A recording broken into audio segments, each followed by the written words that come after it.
This was a short transitionary chapter that gets us into the action of the arc while providing a lot of great little moments and things to talk about. Let's get into it. The chapter is called A Time for Warriors and features a cover story wherein Yamato and Tama free Minatomo and the missing ladies. We're reminded through this cover story that Yamato is very tall. Anyway, let's move on to the actual chapter. Frankie is once again shown something shocking by Ripley, this time a giant tree lab, where they find Lilith and Bonnie, who apparently got lost. It's been a few chapters since we last saw them, so it's good to get an update on their whereabouts. Ripley informs the group about the alarms she's been hearing, and Lilith then shares her estimate of the building's age. Hearing that the building is at least 3,000 years old, Frankie cannot believe it, though Ripley does, stating that Elbaph has no record of what the building even is. Lilith wants to study the building and resolves to live in it. Before Frankie can take a look inside the place, Bonnie gets scared as a giant lightning cloud monster appears behind Frankie and Ripley. This is where we start to get little formal introductions for all of these living nightmares, starting with this lightning that has even Frankie and Ripley a little scared because of how unusual it is. At the western village, the giants face a giant skeleton, the Drago, and wonder what is going on. Dory and Broggy have apparently gone to the bathroom because they had too much to drink. The other giants seek to take the Straw Hats away from the action.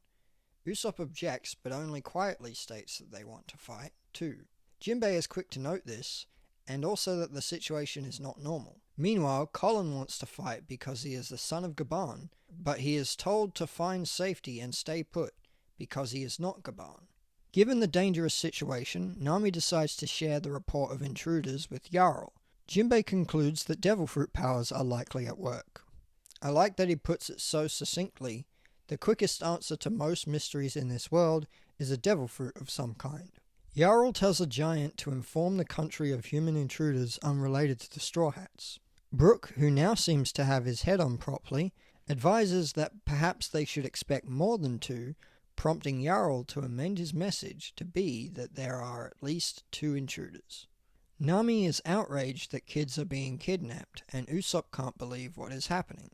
The Straw Hats want to help out, but Jarl tells them that they are guests and should stay and hide somewhere. It seems Elbaph has a strong guest culture, but this is about saving your kids, not doing the dishes. Most of the Straw Hats would be able to help more than you know. Jinbei, Usopp, Nami and Brook decide that they should look for the intruders. They spot Colin trying to sail off in his own mini-ship and ask to go with him, which excites him. Nami finds his childlike excitement and declaration of captaincy to be adorable, and they set off to find the intruders. Meanwhile, said intruders are discussing music tastes while an announcement about their presence is being broadcasted across the island. An interesting thing to note is that Gunko is listening to Brook's song New World.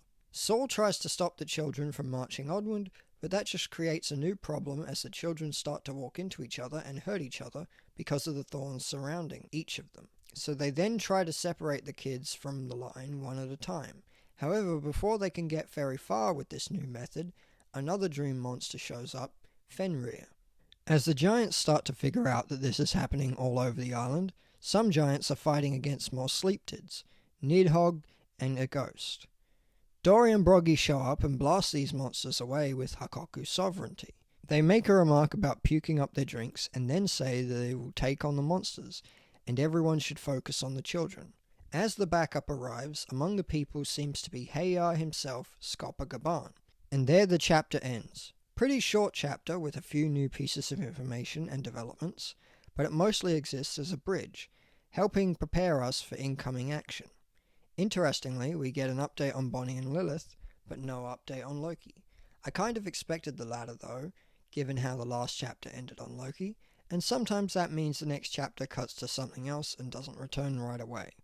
I do wonder if he'll be in the next chapter or not.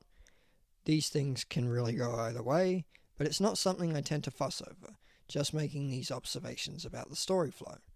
I enjoyed this chapter and I'm looking forward to the next one. Let me know what you thought of the chapter in the comments, and here's today's lyric quiz. He do the song about the sweet loving woman, he do the song about the knife. Thank you for watching, see you in the next video.